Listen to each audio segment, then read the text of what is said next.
betapa bertuahnya rakyat Negeri Sembilan kerana dapat menikmati kemudahan seperti ini. Kewujudan perpustakaan negeri yang baru ini adalah bukti Kerajaan Negeri Sembilan sangat peka dan mengambil kira keperluan dan kehendak masyarakat khususnya di Negeri Sembilan. Ilmu merupakan nilai utama yang dibudayakan dalam Negeri Sembilan bagi pembangunan masyarakat yang berilmu dan bermaklumat. Dengan lafaz Bismillahirrahmanirrahim, saya merasmikan Majlis Perahmian Perpustakaan Negeri Perbadanan Perpustakaan Awam Negeri Sembilan.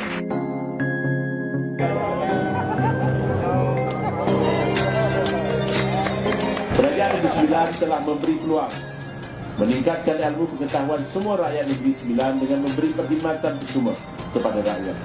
Iuran keahlian tidak lagi dibayar semasa mendaftar dan boleh menjadi ahli di mana-mana saja perpustakaan awam yang terdapat dalam Negeri Sembilan. Perbadanan Perpustakaan Awam Negeri Sembilan menyediakan keahlian percuma di seluruh pusat perkhidmatan di Negeri Sembilan.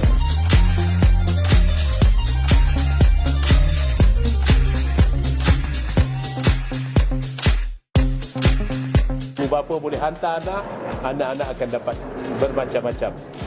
Anak-anak juga dapat boleh berehat dengan kemudahan yang kita nampak tadi. Anak-anak juga bukan boleh, kalau mereka dah letih, mereka juga boleh berehat. Mereka boleh dapat makanan, mak bapak tak payah risau. Ada gerai yang menyediakan warung kita, boleh dapatkan makanan. Kita sebenarnya telah berbelanja sebanyak 2.6 juta untuk keseluruhan pengubahsuaian dan pengisian program yang ada pada hari ini.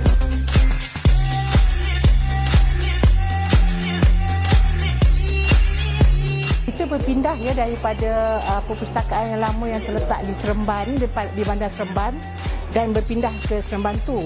Jadi apabila kita diberi peluang, kita telah membuat satu konsep baru.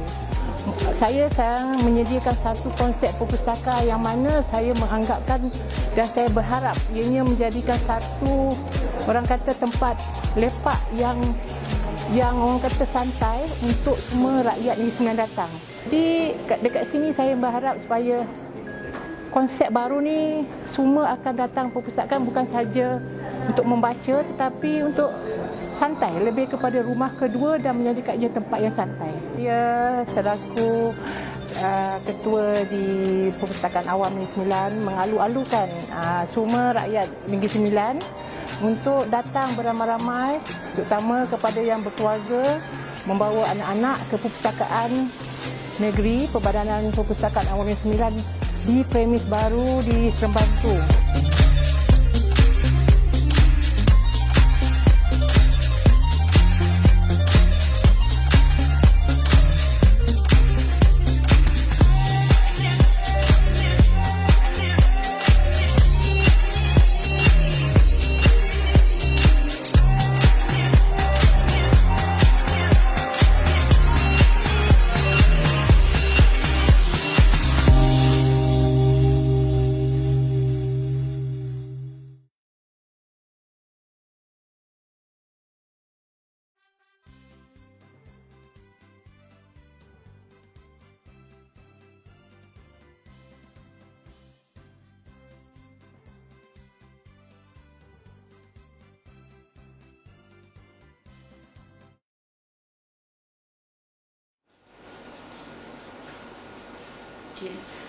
Assalamualaikum warahmatullahi wabarakatuh. Salam bersih, muafakat, sejahtera. Alhamdulillah, bersama-sama saya hari ini Wan Nurizati binti Wan Ibrahim daripada Perbadanan Perpustakaan Awam Negeri Sembilan bertemu sekali lagi bagi program Buku di Hati. Okey, sedikit tentang program Buku di Hati ini, terutamanya untuk yang pertama kali bersama kami. Program ini adalah untuk kami kongsikan kepada orang ramai dan kami ulas buku-buku kegemaran yang menjadi bahan bacaan orang-orang perseorangan atau individu. Orang perseorangan dan individu ini selalunya adalah yang kami jemput ialah pemimpin masyarakat, ketua-ketua jabatan, tokoh-tokoh ilmuwan dan juga ikon masyarakat di Negeri Sembilan. Sebelum itu, apa kata anda like dan share FB Live hari ini agar lebih ramai orang ramai yang akan mendapat manfaat daripada program ini. Okey, baiklah, tanpa membuang masa, saya ingin memperkenalkan tetamu jemputan kami untuk program hari ini, iaitu Puan Salasia binti Hashim. Ya, saya. Iaitu pengarah Jabatan Perpaduan Negara dan Integrasi Nasional Negeri Sembilan. Assalamualaikum Puan. Waalaikumsalam. Apa khabar hari ini? Baik, Alhamdulillah. Di musim PKP ini. Betul. Terima kasih kerana sudi meluangkan masa datang ke Perpustakaan Awam. InsyaAllah kita akan kongsikan tentang buku kegemaran yang menjadi bahan bacaan Puan lah. Okey, sebelum tu kita sembang santai dulu lah Puan. Boleh saya tahu Puan berasal daripada mana? Okey. Bismillahirrahmanirrahim. Assalamualaikum warahmatullahi taala wabarakatuh. Salam sejahtera dan salam perpaduan. Terlebih dahulu saya ucap ribuan terima kasihlah kepada Puan Wan Nur Izzati. Ya. Saya dengar tadi nama mesra dan manjanya Puan Nurul. Ya, saya betul. Jadi saya panggil Puan Nurul lah. Ya, boleh. Okey. Puan Nurul, saya sebenarnya sangat berbesar hati pada pagi ini, pada hari ini dijemput oleh Perbadanan Perpustakaan Awam Negeri Sembilan di bawah kepimpinan Puan Pengarah lah, Puan Jamilah, yang sudi memberi ruang medium kita bersama pada pagi ini. Betul. Dan syukur Alhamdulillah kita diberikan kesihatan lah untuk berjumpa ya. Kita musim-musim wabak macam ni, Betul. saling kata orang menjagalah kita jaga kita. sama lain, insya-Allah. Saya tadi kalau cakap pasal asal ni, saya bukan orang sini. Okey. Saya tapi tak jauh. Okey. Saya tinggal di Semenyih. Saya tinggal di Semenyih, hari-hari berulang lah. Maknanya Puan masih lagi meletak di Semenyih lah. Masih lagi. Sebelum ni banyak bertugas di banyak tempat lah. Okey. Kalau ikut pengalaman bertugas tu dah lama dah. Di Jabatan Perpaduan Negara dan Integrasi Nasional ni dah 18 tahun, 19 tahun. Lama juga tu Puan, 18 tahun. Lama di Ibu Pejabat. Sebelum berada di sini di Negeri Sembilan, saya berada dan bertugas di Negeri Kelantan. Di sini baru 3 tahun. Maknanya Puan di sini dalam tahun 2018 macam tu lah Puan ya? Betul, betul. Okey, lama jugalah. Kira 3 tahun tu satu tempoh yang orang kata dah cukup masak lah dengan Dah ramai kawan. Ya betul, dah orang kata kita dah kenal siapa Puan Salasia ni di Negeri Sembilan. Jadi Puan boleh cerita sedikit lah tentang Jabatan Perpaduan dan Integrasi Nasional, apa peranannya, apa fungsi terutama sekali di Negeri Sembilan ni Puan. Okey. Mungkin lah ya, ramai dah kenal Jabatan Perpaduan Negara dan Integrasi Nasional Negeri Sembilan. Kalau ikut singkatan tu ramai orang panggil Jabatan Perpaduan. Jabatan Perpaduan. Dan kefungsian kami ini sebenarnya kami banyak jentera akar umbi di peringkat lapangan. Kita fokuskan kepada pengukuhan perpaduan melalui 4 teras utama lah. Penggalakan, pencegahan, pemulihan dan intervensi lah macam biasa lah. Dan di bawah jentera kita tu ada banyak. Salah satunya kita ada Rukun Tetangga. Rukun Tetangga ni merupakan satu entiti organisasi komuniti di peringkat akar umbi. Saya rasa Rukun Tetangga ni orang biasa dengar, cuma mungkin orang tak aware lah, orang tak perasan benda tu sebenarnya. Rukun Tetangga sebenarnya di bawah Jabatan Perpaduan ya. Di Negeri Sembilan kita ada sebanyak 383 buah rukun tangga dan bilangan ini memang semakin meningkatlah daripada tahun ke tahun, bergantung kepada keperluan dan permohonan daripada masyarakat setempat. Kalau nak cakap pasal apakah peranan rukun tetangga ni, dia sama macam entiti organisasi komuniti yang lain. Contohnya Persatuan Penduduk, fungsinya sama. Fungsinya dalam pengukuhan kesejahteraan masyarakat, peningkatan kualiti hidup, keselamatan sosial komuniti, dan juga pengukuhan semangat kejiranan dan perpaduan dalam kalangan masyarakat. Tapi yang special mengenai rukun tetangga, kita ada akta sendiri. Itulah Akta Rukun Tetangga 2012, di mana ada 5 perkara utama yang menjadi kefungsian teraslah di bawah akta ini, samalah lebih kurang macam entiti organisasi komuniti yang lain. Dan di samping itu kita sebenarnya juga melaksanakan pengurusan pendidikan awal kanak-kanak, iaitu Tabika Perpaduan. Ya, Tabika Perpaduan. Ramai orang confuse, di bawah Kemas ke atau sekali dengan Kemas? Jawapannya tidak. Tabika Perpaduan ni di bawah jabatan kami, Jabatan Perpaduan. Di seluruh Negeri Sembilan kita ada sebanyak 120 buah Tabika Perpaduan. Dan juga kita ada Taska, tapi tak banyak, ada 2 saja. Taska ni dia pengasuhan awal kanak-kanak berumur bawah daripada 4 tahun lah, 2 hingga 4 4 tahun tu kebanyakan berada di Taska, Genius perpaduan kita. Ada 2 sajalah. Dan kita banyak tas-tas lain, program-program besar berskala negeri ya, dekat daerah dan juga kebangsaan juga kita laksanakan. Contohnya sambutan Minggu Perpaduan. Kita laksanakan program-program integrasi kemasyarakatan. Kita laksanakan kerjasama strategik keselamatan dengan PDRM. Kita ada program strategik dengan kesihatan, program kombi, kospen ya. Itu semua melibatkan jentera kita lah. Dan yang terbaru semasa musim PKPB ni kita diberikan tas baru, iaitu pemantauan rumah ibadat bukan Islam. Yang ni kita bekerjasama dengan YB Arul Jamudatan lah untuk pelaksanaan pengurusan penyelarasan rumah ibadat bukan Islam. Maknanya itu tas terbaru untuk Jabatan Perpaduan. Maknanya makin sebenarnya pentingnya lah Jabatan Perpaduan kepada masyarakat. Cuma mungkin ada yang tidak pastilah tentang Jabatan Perpaduan itu yang kita kongsikan pada dan hari ini. ada satu lagi Nurul ramai yang keliru tentang skim rondaan sukarela dan juga rukun tetangga. Ada yang kata tak sama, ada yang kata sama kan.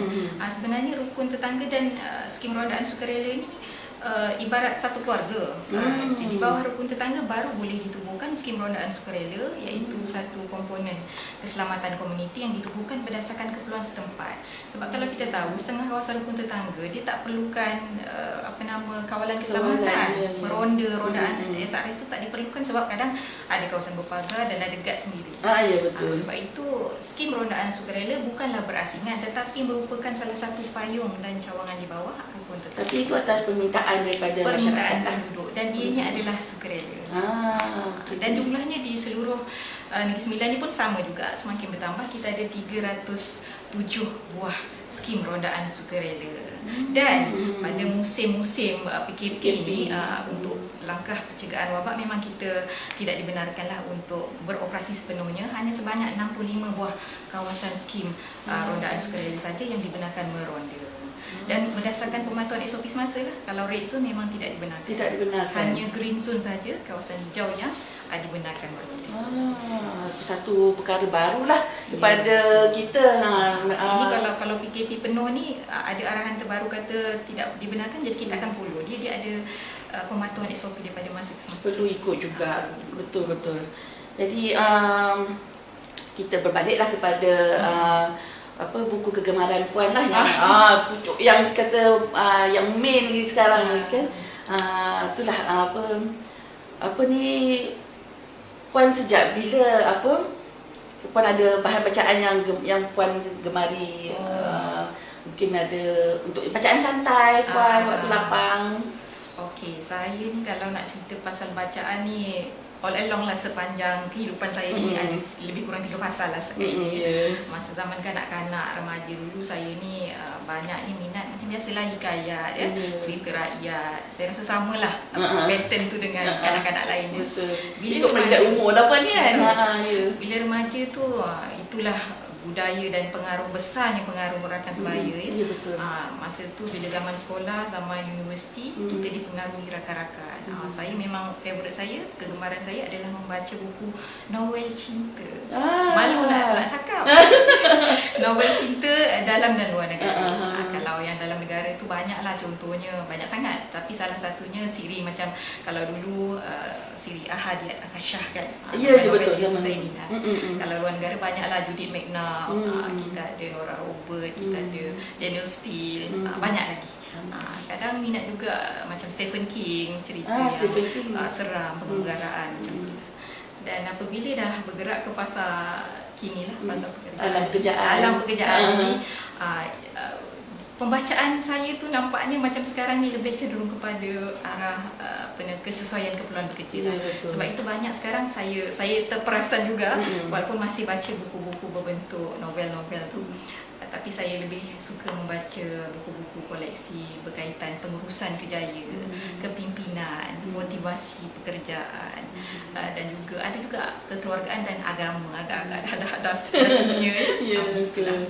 Okey, Puan ada cakap buku tentang kepimpinan, motivasi semua. boleh Puan cerita sedikit buku apa yang mungkin ada satu buku yang menjadi pilihan Puan lah untuk arah pekerjaan Puan, untuk panduan pekerjaan Puan. Okey, pada ketika ini ya Puan Nurul, kebetulan semasa saya dapat surat daripada Puan Jamilah tu, saya sedang membaca sebuah buku. So saya tunjuklah buku alang-alang ni ya. Dekat sini ya. John C. Maxwell. Yang ni tajuknya Developing the Leader Within You. So yang ni terbitan tahun 2018 lah. Jadi kebetulan saya tengah rujuk buku ni.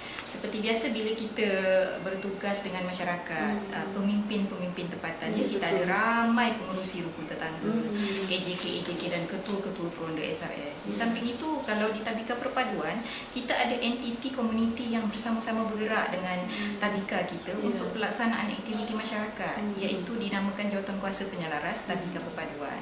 Jadi ini pun ada pengerusi dan jentera-jenteranya sendiri. Kita gelarkan mereka ini pemimpin jugalah, pemimpin tempatan yang membantu pihak Tabika dan juga jabatan dalam menggerakkan aktiviti kelas, aktiviti masyarakat di kawasan kejiranan. Jadi sebab itulah saya suka rujuk, nak kata gemar tu mungkin gemar merujuk lah. Dah beberapa kali memang saya rujuk buku ini, khususnya dalam isu-isu pengurusan isu. Banyak isu lah, isu tempatan, isu kepimpinan, isu pengurusan organisasi, dalaman, dan juga pentadbiran dan penyeliaan. Itulah yang saya nak cuba kongsikan pada hari ini.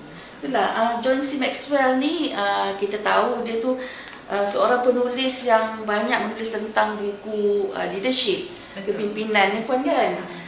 Dan merupakan New York Times bestseller author. Jadi memang dia number one, memang kita tahu memang buku-buku berkenaan leadership ni memang dia pakar lah Puan kan. Jadi macam Puan sebagai orang kata payung di Jabatan Perpaduan, di bawah Puan masih banyak lagi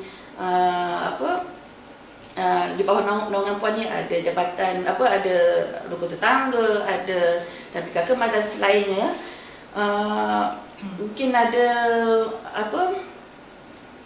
macam Puan rasa intipati buku tu sendiri yang membuatkan Puan rasa teruja lah untuk membaca buku tersebut.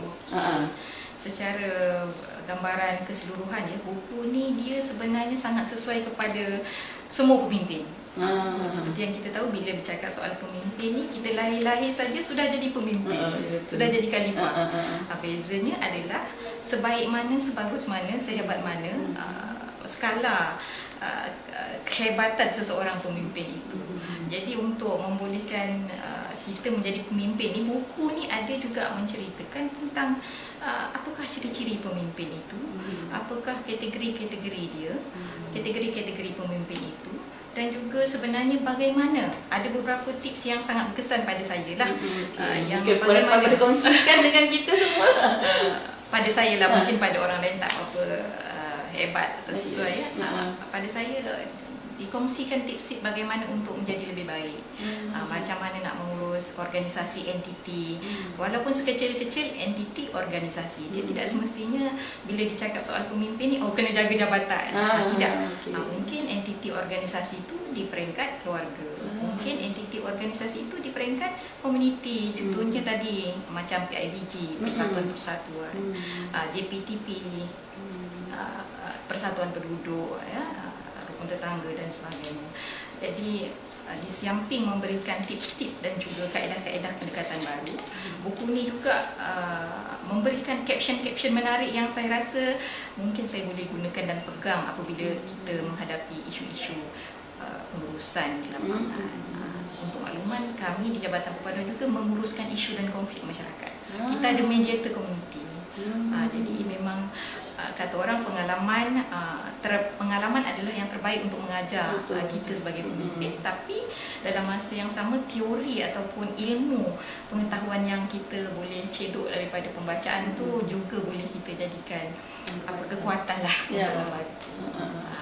Satu panduan jugalah. Banyak, ada 5 perkara saya boleh share kalau boleh kita memang adukan juga kepada Puan Salesiah kalau ada tips atau maklumat menarik lah untuk orang ramai, mungkin ada pemimpin di luar sana yang mungkin sedang mencari satu panduan untuk ialah untuk kita baca, untuk kita gali bersama lah puan. Ya, Silakan. okey. Saya ada banyak baca, tapi kebetulan yang ni lah pada kali ni yang saya rasa sangat saya tertarik. Ya.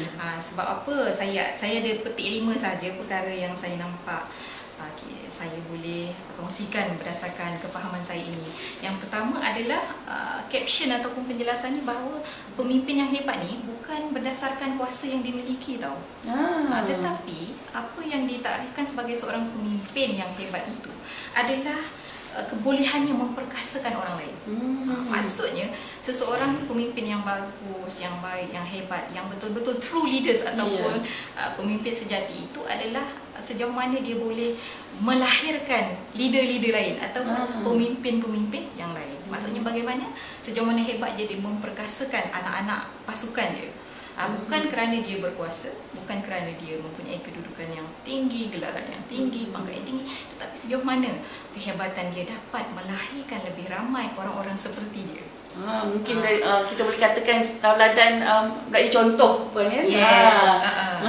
So, sebenarnya itu caption dia lah, tapi sebenarnya banyak lagi penjelasan terperinci macam mana untuk mencapai apa yang dinyatakan tersebut. Itu yang pertama. Okey, Puan Nurul, yang kedua ya. Yang kedua tu kalau ikut penjelasan buku ini asas kepada kepemimpinan ni, ciri utama pemimpin adalah tertakluk kepada 2 perkara utama. Asas dia iaitu sikap ataupun karakter pemimpin itu sendiri. Dan yang kedua adalah kepercayaan, bagaimana trust. Kepercayaan itu antara dia mempercayai kebolehupayaan tim member dia, anak buah dia, dan bagaimana anak buah dia mempercayai ketua atau seorang pemimpin itu dalam bersama-sama mencapai matlamat yang ditetapkan. Sebab apabila kita melaksanakan tugasan, kalau tak ada kepercayaan, maka akan hancurlah matlamat yang kita cuba tetapkan tu. Sebab contoh kalau kita bagi contoh, kita tak percaya anak buah kita urus kewangan. Semua kita nak semak, semua kita nak pastikan betul, sedangkan anak buah itu pakar dalam bidang dia. Contoh Jadi kita akan jadi micromanage. Semua perkara kita nak tahu sebab kita lack of trust, kita ada kekurangan kepercayaan kepada team member kita. Itu adalah salah satu sebenarnya peroboh kepada kepemimpinan itu sendiri. Maksudnya kalau nak menjadi seorang pemimpin yang baik, antara ciri utama, asas yang paling perlu dilihat adalah sikap dan karakter pemimpin itu sendiri. Kalau nak cerita sikap banyak, tapi saya bagi basic lah. Dan yang kedua adalah bagaimana kepercayaan dipegang erat di dalam sesebuah organisasi itu. Maknanya kepercayaan itu adalah kunci kepada kepercayaan itu adalah kunci kepada kejayaan sesebuah organisasi lah kita katakan. Kalau keluarga tu percaya isteri dan suami lah. Kalau dah tak percaya itu semuanya salah kan? Ya, betul. Perumpamaan sajalah Puan Nurul. Maksud itu lebih mudah kita faham. Betul. Yang mungkin ada yang lain pun? Ada. Yang ketiga tu antara yang saya tertarik adalah caption bahawa pemimpin yang hebat itu adalah pemimpin yang menjadi penyelesai masalah yang paling hebat. Pemimpin yang hebat itu adalah penyelesai masalah yang paling hebat. Kita tahu semua orang pemimpin, tapi tidak semua pemimpin boleh menyelesaikan banyak masalah ataupun banyak isu. Jadi terma di sini yang digunakan adalah untuk menjadi pemimpin yang hebat, mestilah seorang pemimpin itu juga mempunyai kebolehupayaan menyelesaikan masalah yang hadir dan sampai kepada dia. Kalau ikutkan antara ciri-ciri yang di bawah juga yang dikemukakan dalam buku ini, saya nak bawa 2. Yang pertama adalah no winning zone. Maksudnya pemimpin yang mampu menyelesaikan masalah ni, antara ciri dia tak mengeluh, no winning zone. Dia tak akan mengeluh, tak mudah melata, tak mudah nak give up terhadap sesuatu. No winning zone. Itulah karakter dia, ciri-ciri dia. Yang kedua tu adalah sanggup apa saja. Maksudnya sekiranya seseorang pemimpin itu atau seorang ketua ya diberikan tanggungjawab ataupun amanah, dia akan cuba sedaya upa whatever it takes. Kalau bahasa Inggerisnya whatever it takes lah, apa sahaja di bawah kemampuan dan pentadbiran dia, sumber yang dia ada untuk melaksanakan dengan sehabis baik. Boleh apa saja, bagilah tas apa pun. Itulah pemimpin yang hebat. Tidak ada perkataan tidak. Ya, betul. Berani mencuba. Bagi boleh kerana atas kepercayaan apa saja dia cuba lakukan sehabis baik. Bagus. Yang keempat tu. Tadi baru 3, sekarang yang keempat tu. Risau saya. Tapi yelah, baru 3 poin, tapi saya rasa macam menarik lah. Banyak, tapi saya bimbang saya terlalu banyak kongsi poin. Bagi saya okey pun, sebab yelah, mungkin dari segi tajuk tu mungkin tak menarik lah untuk dibaca oleh orang ramai ni kan. Tapi bila macam saya personally berkongsi dengan saya rasa macam baguslah buku ni, sebab satu tarikan berbagi pada pemimpin lah di luar sana. Okay, yang seterusnya yang keempat. Yang keempat adalah pendekatan penyelesaian masalah. Biasa bila pemimpin ni, dia kan seorang pemimpin hebat kena menyelesaikan masalah dengan hebat kan. Betul. Tapi dia perlukan metod atau kaedah yang betul. Dan salah satu kaedah dia, pendekatan yang digunakan tu kena betul dan tepat pada masa yang betul. Contohnya sebenarnya banyak, tapi saya bagi satu atau dua lah. Salah satunya adalah mestilah apabila kita cuba menyelesaikan suatu masalah tu mesti ikut keutamaan. Biasanya pemimpin sesiapa sajalah, kita salah buat keutamaan. Bagi kita semua perkara adalah penting. Semua masalah adalah penting, kita nak selesai semua sekali ram, semua nak sekali sama. Jawapannya adalah kurang tepat. Dia macam teori Pareto lah. Sebenarnya yang paling utama yang kita kena letakkan adalah 20% daripada 100%. Manakala 80% kita kena letakkan di bawah senarai yang bawah sikit lah. Sebab bila kita tak memberi keutamaan untuk selesaikan yang 20% yang utama itu, kita tak dapat impak keutamaan tu. Sebenarnya pemberat dia, impak dia tinggi di situ. Tapi kalau kita salah letak keutamaan tu, akan jadi tak sampai matlamat atau mungkin masalah lain juga tak dapat diselesaikan. Ya, salah pilih keutamaan dan selesai masalah. Kadang-kadang dia berangkai dan kita kena tahu. Okey, lagi satu adalah kaedah yang disyorkan dalam buku ini adalah teori 10-80-10. Wah, apa 10-80?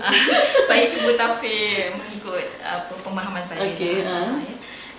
Biasanya kalau macam kita nak buat keputusan, kita akan buat keputusan terus.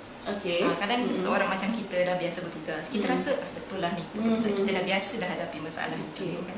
Kita pun terus buat keputusan. 100% di tangan seorang ketua. Contoh, okey, saya nak buka kawasan ni untuk perubahan-perubahan tetangga. Saya nampak kawasan ni sesuai. Saya buka lah sebab saya dah berandaian, dah banyak pengalaman, dah tahu. Tapi berbanding dengan satu pendekatan yang disyorkan adalah 10-80-10 tu adalah 10% adalah analisa pemimpin itu sendiri terhadap perlu ke tak perlu. Ini contoh yang tadilah nak buka rukun tetangga ni. 80% lagi adalah jangan dengar pendapat dan pandangan diri sendiri, tetapi mesti mendapat pandangan team members, anak buah dan anak buah. Dapatkan 80% lebih banyak mendengar daripada bercakap. Dapatkan semua pandangan, maklum balas, keperluan, isu. Barulah lagi 10% itu, ibarat kalau dalam perumpamaan di sini adalah putting the cherry on the top. Maksudnya pemutus tu barulah kembali kepada ketua ataupun pemimpin itu sendiri. Bila dah menganalisa sendiri dan membuat 80% maklum balas, mendapatkan maklum balas daripada lapangan, daripada anak buah, barulah memutuskan keputusan yang nak dilaksanakan, bukan berdasarkan diri sendiri, tetapi berdasarkan 10-80-10, 10-80-10 tadi. Itu satu benda yang perlu kita terapkan lah. Terutama untuk perkara yang besar-besar. Ya, betul. Maksudnya kita nampak di sini team members kerja berkumpulan tu. Ya, betul. Yang tu orang kata perlu mantap. Seterusnya akan bawa satu kejayaan kepada jabatan tu sendiri. Kadang-kadang kita terlepas pandang, suara kita ni lah yang betul sekali. Tapi dalam konsep pendekatan ni, tidak semestinya. Kita boleh gunakan teknik 10-80-10 untuk perkara-perkara yang sangat kritikal, yang memerlukan pemerhatian serius, yang impaknya besar. Itulah pemimpin yang bagus tu menjadi tunjang lah kepada sebuah organisasi tu. Bijaknya seorang pemimpin tu akan membawa kepada kejayaan sebuah organisasi itu, Puan, kan?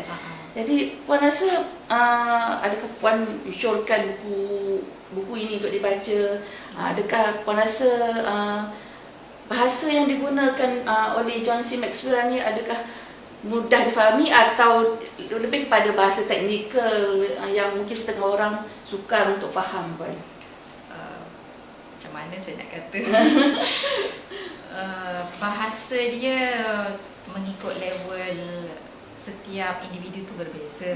Tetapi bagi saya bahasanya boleh difahami, dan memang betul ada setengah tu kita kena baca 2-3 kali untuk betul-betul jelas apa yang cuba disampaikan. Tapi boleh dirujuk lagi, khususnya dalam kumpulan pengurusan dan profesional. Bagi saya memang tidak ada masalah untuk merujuk buku ini. Dan tadi ada satu lagi sebenarnya. Ada satu lagi yang saya tertarik mengenai undang-undang magnet. Apa undang-undang magnet ni? Undang-undang magnet ni adalah dikata perumpamaan dia, siapa diri anda adalah siapa orang yang akan anda tarik. Teori dia macam ni. Contohnya dia ada orang yang dia ada 2 kategori individu. Perumpamaan dia, satu adalah problem spotter, iaitu bukan pencari masalah, dia spotter, dia sentiasa jumpa masalah, dia akan dapat tahu masalah tu, problem spotter. Satu lagi manusia ataupun karakter ini adalah problem solver.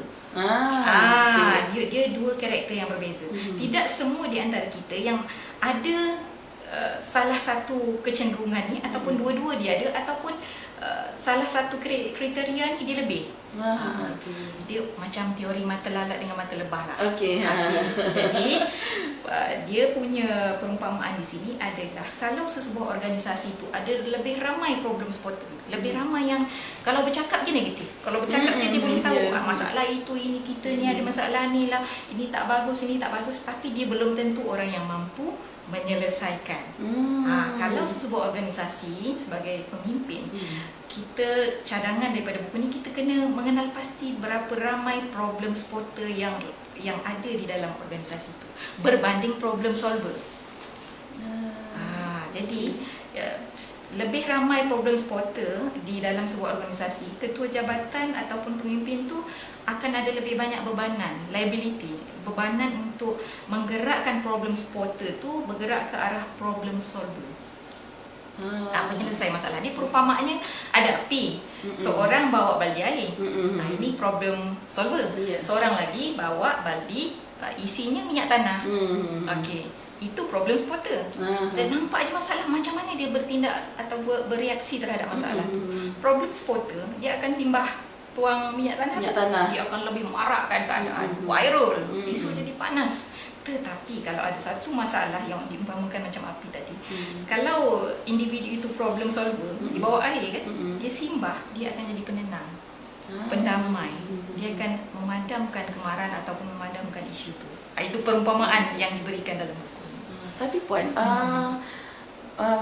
pada pendapat saya mungkin problem spotter ni dia mungkin akan mencari akan mendorong kepada kemajuan satu jabatan itulah. Boleh jadi. Boleh jadi.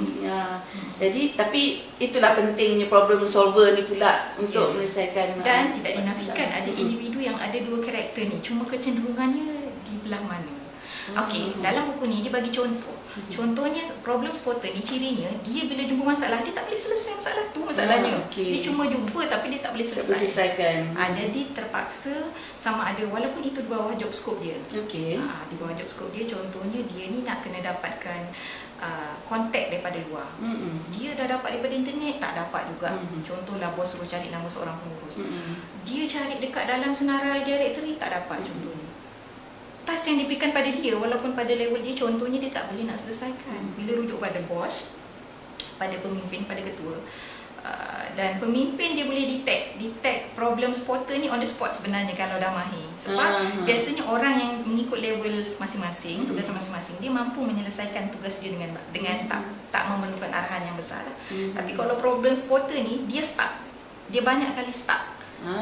Jadi tugasan pemimpin adalah nak menggerakkan problem spotter kepada problem solver. Jadi kena duduk bersama dengan dia dan menelefon, dapatkan connection, mencari cara tapi duduk bersama, tapi melepaskan setelah memberikan panduan-panduan tertentu. Tidak boleh bersama-sama sebab problem spotter akan lepas sebab dia bukan problem solver. Ini balik semula kepada poin yang keempat tadi. Kerja berkumpulan lah. Betul. Maksudnya saling bantu. Mungkin ada kelemahan pihak ni, pihak lain yang akan orang kata cover balik lah kelemahan pihak lagi satu tu. Okey Puan, mungkin ada satu petikan dalam buku ni yang boleh memberi inspirasi kepada masyarakat yang boleh dijadikan iktibar atau motivasi kepada mereka. Mungkin ada satu petikan lah sikit daripada buku ni Puan. Petikan daripada buku ni. Kalau saya rasa ada. petikan yang paling saya tertarik ni antara yang saya sebut tadi lah, iaitu pemimpin yang hebat adalah pemimpin yang mampu menyelesaikan masalah dengan lebih banyak lagi. Dan dia sinonim dengan satu pernyataan ya, orang yang paling baik di antara kamu adalah orang yang paling banyak memberi manfaat kepada orang lain. Bukanlah menyusahkan orang lain, tetapi paling banyak memberikan manfaat kepada orang lain. Dalam agama Islam. Betul yang diajar oleh agama Islam pun sama juga. Teli. Alhamdulillah. Okey, mungkin ada pandangan Puan lah. Sebab kita bercerita tentang buku. Jadi pendapat Puan tentang budaya membaca dalam kalangan masyarakat Malaysia ni, terutamanya di rakyat Negeri Sembilan, mungkin apa yang Puan nampak lah, terutamanya mungkin golongan remaja zaman sekarang yang orang kata lebih terdedah kepada gadget-gadget ni Puan. Itu.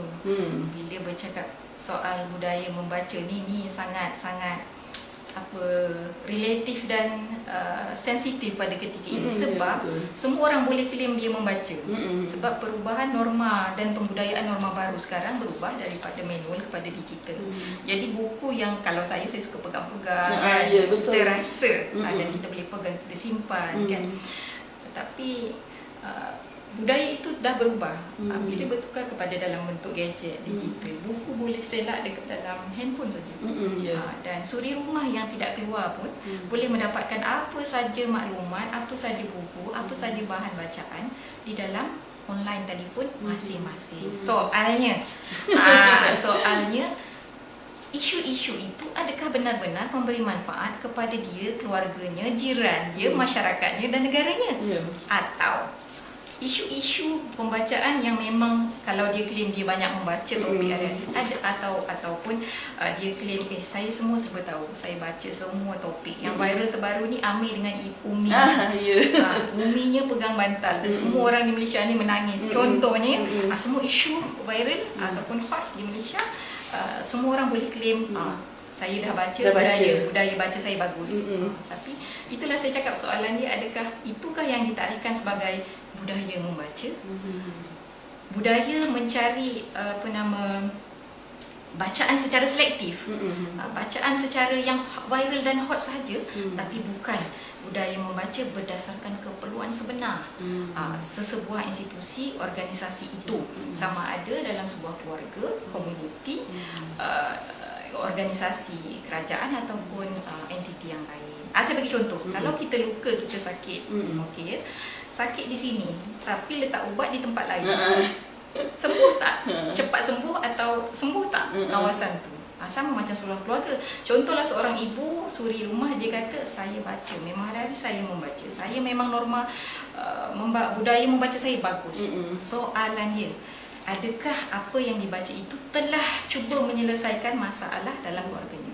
Mungkin kita nampak kebejatan, kerosakan sebuah keluarga tu kerana ibu yang banyak membaca tapi bukan membaca memberi manfaat kepada dirinya kembali, kepada anak-anaknya. Contohnya, bila kita cakap sekarang, topik utama adalah isu penderaan kanak-kanak. Ya. Ya. Okey. Sebenarnya asas balik kepada institusi kekeluargaan itu sendiri. Berbalik juga kepada sejauh mana ilmu atau pengetahuan ibu dan bapa, kita bila dapat anak terus jadi ibu dan bapa. Betul. Soalannya, dah ada kemahiran ibu bapa? Tak ada. Kita nak kahwin, kita kursus kahwin. Bila dah jadi ibu bapa, ada kursus ibu bapa. Memang tak ada lah. Memang tak pernah dengar lah. Jadi, adakah pembacaan ibu dan bapa yang di laman hari-hari pegang handphone itu betul ke match dengan keperluan dia sebagai seorang ibu dan bapa untuk kehidupan, melengkapi kehidupan hari-hari dia sebagai seorang ibu dan bapa, sebagai seorang pekerja, sebagai seorang ayah, sebagai seorang atuk, nenek. Itu soalan dia. Susah nak cakap perkataan budaya membaca dalam keadaan digital ni mungkin perlu banyak kajian lagi. Mungkin Puan ada pendapat, mungkin ada cara untuk kita nak menggalakkan lagi orang ramai. Bagi saya budaya membaca ni seharusnya bermula daripada rumah. Betul. Mungkin Puan ada pendapat Puan macam mana? Okey, pengalaman saya budaya membaca saya bukan totally dari rumah. Okey. Itu berbeza lah. Sebenarnya saya rasa peranan pendidikan bukan setakat di rumah lah. Di dalam keluarga betul. Tetapi kalau pengalaman saya sendiri banyak adalah guru. Contoh perpustakaan indah ni. Saya tadi datang awal-awal sengaja nak tengok-tengok kan. Sangat indah, sangat hebat ya, dengan pembahagian mengikut skop perkumpulan sasar yang sesuai. Kalau dulu ibu-ibu tunggal, makcik-makcik macam saya ni nak datang segan-segan sebab yang datang anak muda macam untuk universiti dan sebagainya. Tapi sebab bila dah ada satu sudut ruangan di bawah tu, saya tengok ruangan wanita. Jadi mereka rasa ada ruang dan ada keselesaan untuk mereka datang bersama-sama dekat sini. Itulah salah satunya. Dan bila bercakap pasal tadi soalan Nurul macam mana nak ubah, yalah macam nak menggalakkan orang ramai supaya adalah minat untuk membaca. Pertama guru. Kalau dulu guru-guru kita tak bawa kita road tour ya, lawatan ke library, perpustakaan, memang tak kenal lah perpustakaan. Jadi peranan guru, peranan pendidik untuk memperkenalkan perpustakaan adalah sangat penting. Itu nombor satu. Keduanya, selain daripada peranan guru untuk membawa keluar kepompong anak-anak ni berjumpa dengan mencari akses-akses pembacaan, peranannya juga adalah memberikan anak-anak ni ruang dan peluang minat kepada buku. Macam saya dulu, alhamdulillah, rezeki saya, guru saya memberi saya kepercayaan. Jadi pengawas perpustakaan lama, saya naik pengurusi perpustakaan lama. Jadi dengan perpustakaan ni saya ada momen yang indah. Bila masuk library tu, rindu nak sedut bau buku. Jadi momen-momen tu saya rasa bukan semua orang dapat, tapi kenapa saya boleh dapat? Kerana guru lah orangnya, ada manusia-manusia yang telah memberikan peluang tu kepada saya. Jadi mungkin salah satunya adalah guru, di samping ibu bapa lah. Untuk makluman semua, bukan semua ibu bapa mempunyai akses kepada buku. Seperti cerita saya, ibu bapa saya orang kampung dan buta huruf sebenarnya. Jadinya pengalaman saya dengan buku adalah bukan bermula daripada ibu dan bapa saya. Jadi dalam konteks ini semua orang ada guru di Malaysia ni kan. Jadi guru hendaklah menjadi seorang, pada pandangan saya, yang pelopor lah, atau yang memberi ruang dan peluang supaya anak-anak cinta kepada buku. Dan untuk pula yang bicara buku hari ini, saya tertarik tau. Kalaulah, alangkah bahagianya kalau buku di hati ni bukan dekat Perbadanan Perpustakaan saja yang anjurkan, tapi contohlah ni contoh. Kalaulah setiap jabatan yang punya kepakaran masing-masing diwajibkan, contohnya ada bicara buku mengikut kepakaran, bukan macam ni. Betul. Semua pasukan ataupun pemimpin yang mengetuai jabatan, ahli-ahli, pemimpin, anak buah dia di sesebuah organisasi itu akan dalam bidang masing-masing. Itu satulah, mungkinlah sebab yang ni dah bagus sangat. Tapi kalau dapat semua jabatan buat tu adalah sangat-sangat kongsian yang sangat bagus lah Puan. Kadang kita nak kongsi, kita tak ada ruang dan media. Ya, betul. Saya ada 3 sebenarnya. Lagi satu contoh dekat sekolah je, kita ada program nilam. Okey, kan? betul. Yang anak-anak kita baca, sinopsis. Tapi persoalan dia kan, kenapa ia hanya berada di sekolah? kenapa program sebegitu kalau kita betul-betul nak jaga orang Malaysia supaya hebat membaca macam budaya masyarakat Jepun, kenapa tak wajibkan di organisasi? Contohnya letakkan KPI, kerajaan letakkan KPI, ini contoh saja. Letakkan KPI, semua pegawai contohnya berapa buku nak kena baca satu bulan, contoh. Dia macam program hilang tapi dalam organisasi yang terkawalan, contohlah. Yelah, mungkin daripada paksaan orang kata, yelah, minat baca bukan semua orang minat, tapi mungkin dari paksaan tu akan jadi satu jatuh cinta lah pula dengan buku ke apa kan. Dan satu lagi tu contoh kalau keluarga kan, ada keluarga yang baca secara semua baca tapi baca tajuk saja dan baca semua benda tanpa dapat nak ubatkan luka yang sebenar, macam saya cakap tadi. Mungkin kalau pihak kerajaan dengan Perbadanan Perpustakaan, kalaulah indahnya kalau kita ada satu program yang melibatkan keluarga.